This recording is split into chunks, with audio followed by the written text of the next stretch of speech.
Excellent. Thanks, Jeff. Thanks to the Commission and GLATOS and Tom Binder, Travis White at Michigan Tech, Great Lakes Research Center, Mike Lowe with the USGS.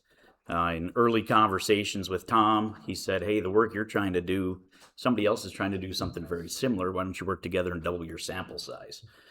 So we got together with Travis and Mike, and it's especially nice working with Travis because not only does he work at the Great Lakes Research Center, he is also a charter captain that utilizes live sonar, which is exactly what we're looking at in this pilot project slash proof of concept study.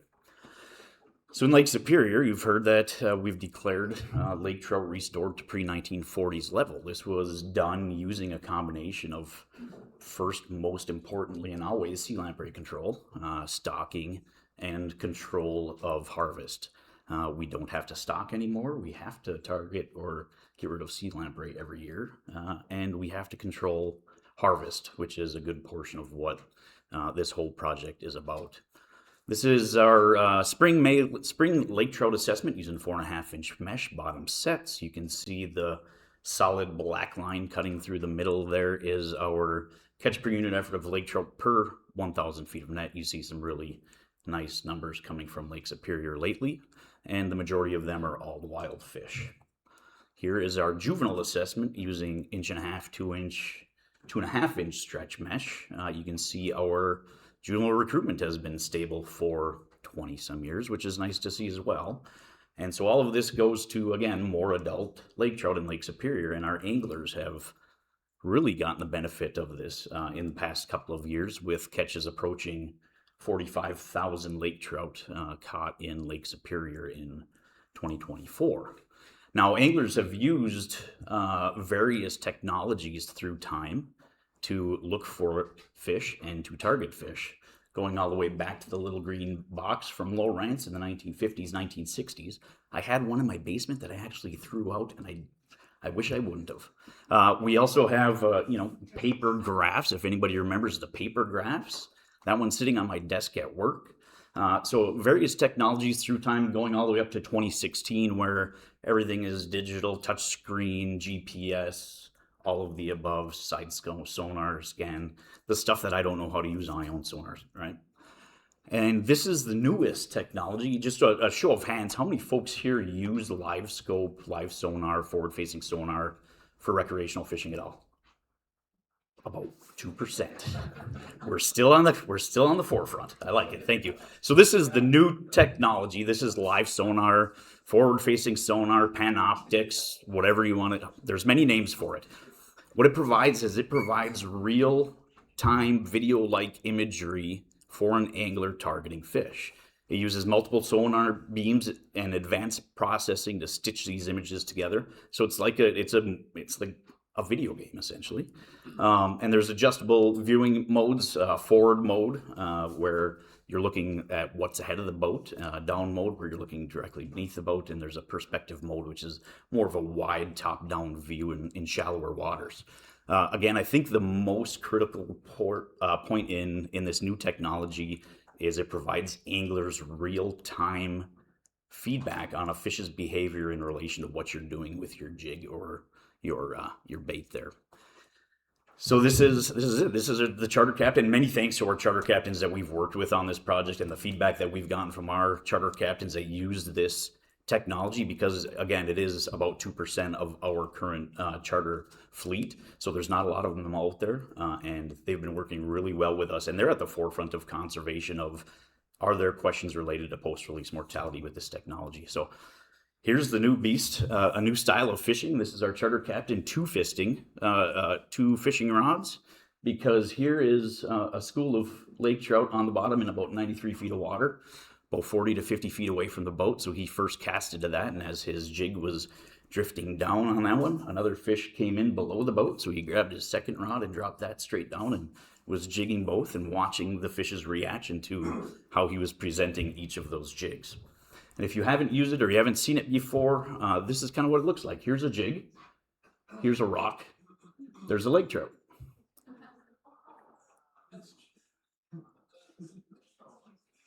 There's a very happy angler.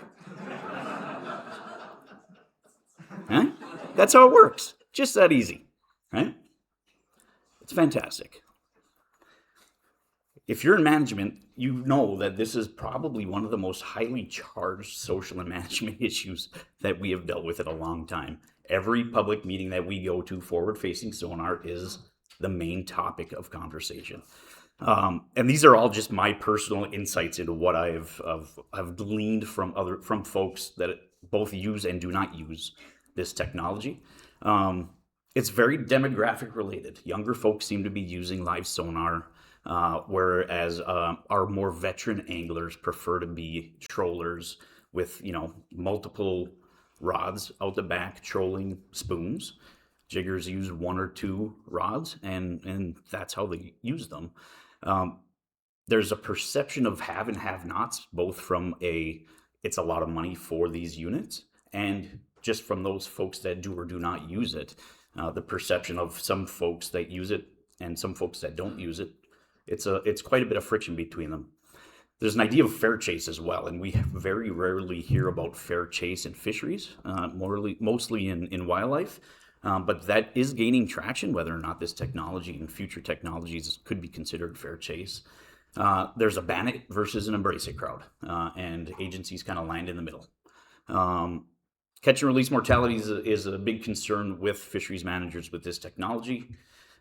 There's harvest mortality, of course, but then there's post-release mortality, and we really don't have our minds wrapped around post-release mortality as it relates to this new technology yet.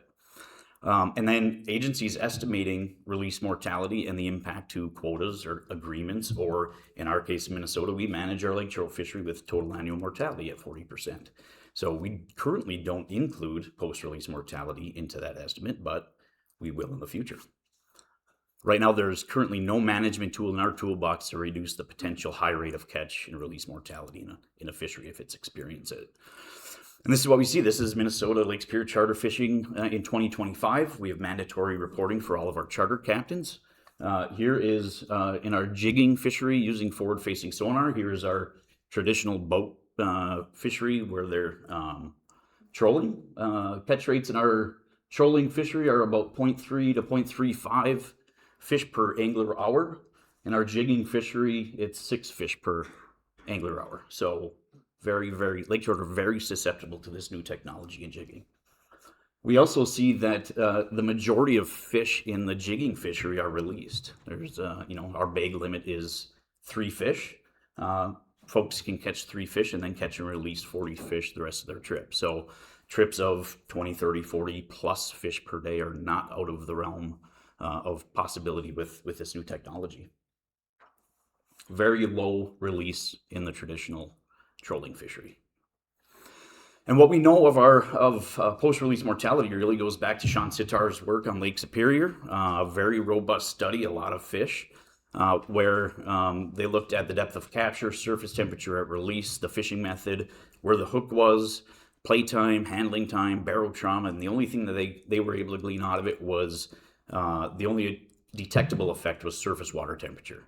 If surface water temperatures are greater than 50 degrees, post-release mortality in Sitar's work was 43%. So warm water and lake trout do not mix. So if we're looking at post-release mortality rates and it's warm water like we see a lot of in Lake Superior now, 43% is a really high number, and it's scary for managers. Looking at water temperatures in 2025, we had warm water into middle of October. We see water temperatures upwards of 50 degrees, 80 feet down, and it persisted all the way through October. We had an east wind that came through, and we actually had 50 degrees in 120 feet of water. So it was stacked up essentially the whole month of October. Looking at the days above 50 degrees Fahrenheit or 10 C, almost half the days in Lake Superior from our buoy here, 60 feet deep, almost half the days of that available fishing period from spring to fall was above that 50-degree threshold. So we're very interested in seeing how these fish react, and we decided to let's try acoustic tagging. This is a pilot project, proof of concept, because whatever we do has to be believable to anglers, right? And anglers do not cut fish open and stick things in them and suture them and release them. So One of the main points of this project was it has to be an external tag that can be put on fairly rapidly. So kudos to Mike Lowe, came up with a 3D printed harness. These are dummy tags, 3D printed harness that the tag is inserted in with a little bit of epoxy. It is then epoxied here. Here's the tag. There's our Floyd tag. It is then attached to the first dorsal ray of the lake trout with a zip tie, and then in the back there's a plastic, another plastic piece that we attach. So that tag is held there on the dorsal fin, and it actually holds pretty well. I was able to grab a tag just to see and lift the fish up a little bit, and it was very solid. Your minimum size of fish, or minimum size fish we could tag was about 20 inches. Otherwise, the interstitial tissue is too thin, and the tag just rips through. Here's another picture of Josh Blankenheim with a nice lake trout looking at the backside of that harness that goes over the dorsal fin. And we have these tags, and again, it's a proof of concept study because we don't know what tag loss is. So we're going to do what they've done in similar instances where they use acoustic technology in ocean fisheries, where you essentially put tags on fish, monitor how many tags fall off, and that's your tag loss. So I made a trip down to one of our hatcheries in southern Minnesota and attached some of these dummy tags and harnesses to some lake trout, and we'll be monitoring those over the next 3, 6, 9 months to see how these harnesses hold up. We added receivers. We have 20 receivers on the North Shore of Minnesota. This used to be 0 receivers, and folks were wondering when we were going to jump in the game and help out, and this has kind of forced us to do that. We have a shallow set and a deep set receiver, one in about 60 feet of water and the other in about 200 feet. Our bathymetry on the North Shore, Minnesota's North Shore, is very steep. So you can throw a rock out of Silver Bay and hit 300 feet of water. So we're dealing with a little different things than other folks are, but we're happy to have receivers in the water now. Travis White came and gave a presentation to our tech committee and an update on their work. Their work was looking at deep water release mechanisms. And how the deep water release mechanism works is it's pressure induced. You attach it to a fish's jaw, drop it down, it releases it at whatever depth you set it to. It's used a lot in ocean fisheries. So we had a control. We would catch a fish, release it normally like an angler would, and then we'd catch a fish and use the deep water release mechanism. So our surface release fish were our controls. Deep water release was our treatment. He was able to release or see the confirmation of release by looking at his live sonar, and then details on the post-release handling and release depth, trying to get that fish back to the depth that we caught it from.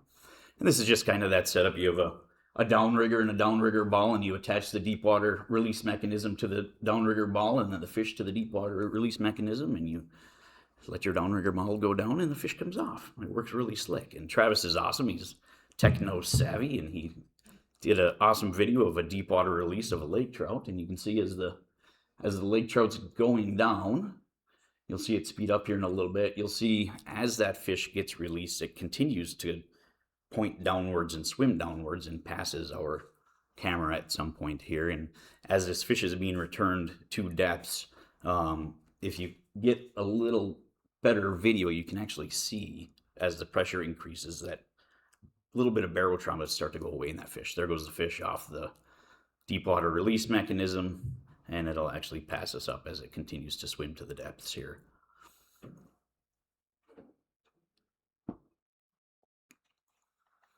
So he was able to see that release on his live scan. There's the downrigger ball and the deep water release mechanism, and you can see the fish continue down to the bottom. Here's kind of where the downrigger weight is, the fish attached to that release mechanism, and then this trail of the fish continuing down to the bottom of the lake after it releases from the mechanism. Timelines of this, we've got 100 fish tagged. We have our receivers deployed. We've got receivers on Standard Rock, Travis and Mike do over there. We've got the tag shedding study that we're looking at that's going to go through 2026, hopefully. And then once, hopefully, we prove that it does work and the external attachment method does work, and we're confident that those tags are going to stay on, we hope to scale this project up and really take a nice look at the data. Travis and Mike also did something really neat that I was interested in doing, and that was seeing how much more efficient anglers are at capturing fish with sonar or with live sonar. So took some folks that were novice anglers, some folks that were expert anglers, and tested them out, and essentially an increase of about 56% in catch efficiency across everybody. Some anglers are great anglers and they don't need fancy technology to catch fish. We say 10% of the anglers catch 90% of the fish. Some anglers are not good anglers, regardless of the technology they have. I tend to catch crappies when I'm fishing for walleye, okay? Overall, right, it does help folks. Next steps, again, refine, check the data out once we receive or download the data, and kind of refine our study a little bit, and hopefully our external tagging method that Mike came up with works and we can move forward. That's what I have. I'll take any questions.